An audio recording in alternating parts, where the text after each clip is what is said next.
it's interesting that when it's time to step into and fulfill your destiny, the enemy tries to kill you, not knowing that everything, especially the attack, is all part of God's plan. For Jesus, his destiny required a physical death.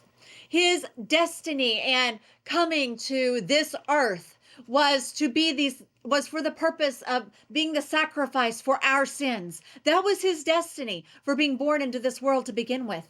And for you and I, it's the same concept. Jesus was our example. And before we can step into and walk out our destiny, there must be a death. We have to die to self, to the things of the flesh, to the things of this world first. There must be a crucifixion of our fleshly carnal nature before we can walk in kingdom power and fulfill our purpose. But just as it was with Jesus, know that when destiny comes knocking, know that there's going to be a death. Self must go. All of you must be crucified in order for you to fully walk in all that God has purposed and destined for you. But it was a friend that betrayed Jesus. It was the betrayal of a friend that was used to usher Jesus into his ultimate purpose.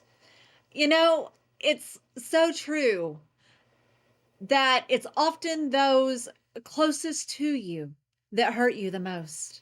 Those that you've poured into, that you've helped the most, that have the access to you. They're the ones that often approach you with a kiss but carry the knives. When Judas approached Jesus, he greeted him with a kiss, which was customary. But behind Judas were armed soldiers. Judas had led them to Jesus. Judas had sold Jesus out for only 30 pieces of silver.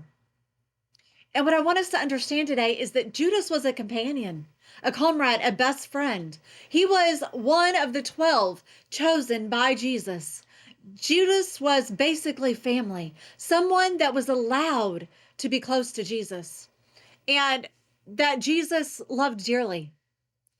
You see, Jesus knew all about betrayal. He was a victim of greed and corruption. Jesus suffered from it as well.